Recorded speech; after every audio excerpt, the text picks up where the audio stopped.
Hello EMS learners and welcome. आज हम customer supplier master में अकाउंटिंग लेजर्स बनाना सीखेंगे। शुरू करने से पहले आइए इसमें उपयोग होने वाले कुछ महत्वपूर्ण कॉन्सेप्ट्स को समझते हैं। EMS में कस्टमर सप्लायर मास्टर यह नियंत्रित करता है कि किसी ग्राहक या सप्लायर को किस प्रकार मैनेज किया जाए। ये कुछ प्रमुख इनपुट्स पर आधारित होता है जिन्हें सिस्टम में बेहतर नियंत्रण, स्पष्टता और अनुशासन के लिए विशेष रूप से बनाया गया है, जो है multiple addresses, work profile, allowed transactions, group under selection, handling branch and divisions, credit limit, payment terms, multiple currency, supply chain performance, warehouse, linked marketing person, opening balance, discontinue account. इन्हें एक एक करके समझेंगे। EMS में ये सुविधा उपलब्ध है कि किसी ग्राहक या सप्लायर के लिए कई एड्रेस बनाए जा सकते हैं।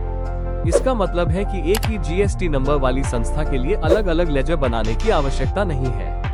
साथ ही जरूरत के अनुसार किसी भी एड्रेस को एक्टिव या डीएक्टिवेट किया जा सकता है, जिससे ग्राहक या सप्लायर के एड्रेस में समय समय पर होने वाले बदलावों को आसानी से संभाला जा सके। EMS में ग्राहक या सप्लायर का वर्क प्रोफाइल सिलेक्ट किया जा सकता है। यह उनके कार्य की प्रकृति को दर्शाता है और GST कंप्लायंस तथा प्रोफाइलिंग के लिए उपयोगी है। चयन विकल्प इस प्रकार है: ट्रेडर, जो माल खरीदता और बेचता है; मैन्युफैक्चरर, जो कच्चे माल से सामान बनाता है; जॉब वर्कर, जो दूसरों के माल पर प्रोसेसिंग या सेवाएं देता है; इंपोर्टर, जो विदेश से माल आयात करता है; नन, जिसका प्रोफाइल किसी विकल्प से मेल नहीं खाता। EMS में ग्राहकों को डेटर्स और सप्लायर्स व जॉब वर्कर्स को क्रेडिटर्स के अंतर्गत बनाया जाता है। इसके अतिरिक्त सिस्टम में ऑर्गेनाइजेशन की ब्रांच को ब्रांच एंड डिवीजन ग्रुप के अंतर्गत बनाया जा सकता है। ये सुविधा तब उपयोगी होती है जब एक ब्रांच से दूसरी ब्रांच में मटेरियल मूवमेंट किया जाता है। इस तरह branch to branch material transfer system में एंटर होते हैं और उनका पूरा लेखा जोखा रखा जाता है। EMS अलाउड ट्रांजैक्शन की सुविधा प्रदान करता है, जिससे किसी भी ग्राहक या सप्लायर के लेजर को सीमित किया जा सकता है कि वह केवल सेल, परचेस, जॉब वर्क या सर्विस में ही उपयोग हो। मतलब कि यदि किसी ग्राहक के लेजर को सेल के लिए चुना गया है, तो वह केवल सेल ऑर्डर बनाते समय ही दिखाई देगा और केवल सेल लेन देन ही संभव होंगे। यदि उसे परचेस के लिए भी चुना गया है, तो वही परचेस ऑर्डर में भी उपलब्ध होगा। इसी प्रकार यह नियम जॉब वर्क और सर्विस पर भी लागू होता है।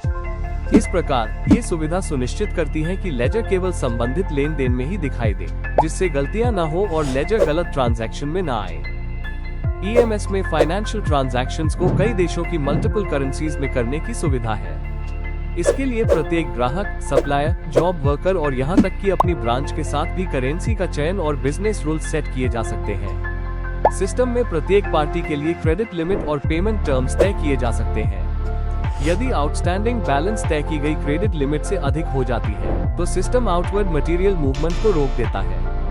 साथ ही ये सिस्टम रिसीट्स और पेमेंट्स को निर्धारित पेमेंट टर्म्स के आधार पर ट्रैक करता है, जिससे फाइनेंशियल डिसिप्लिन बना रहता है। डिसकंटिन्यू अकाउंट: कभी कभी किसी लेजर की आगे की लेन देन में जरूरत नहीं होती, लेकिन क्योंकि इसमें पहले से लेन देन मौजूद है, इसे डिलीट नहीं किया जा सकता। EMS में इस समस्या का समाधान है। EMS में लेजर को डिसकंटिन्यू अकाउंट के रूप में मार्क किया जा सकता है। मार्क करने के बाद ये लेजर नए लेन देन में उपयोग के लिए उपलब्ध नहीं रहेगा, लेकिन किसी भी बकाया राशि को क्लियर किया जा सकता है। इससे रिकॉर्ड सही रहते हैं और पूरा ट्रांजैक्शन हिस्ट्री भी सुरक्षित रहती है। बचे हुए कॉन्सेप्ट पर हम आने वाले वीडियो के पार्ट 2 में चर्चा करेंगे। अगर यह वीडियो आपको हेल्पफुल लगी हो तो लाइक, शेयर और सब्सक्राइब करना मत भूलिए। Thank you for watching.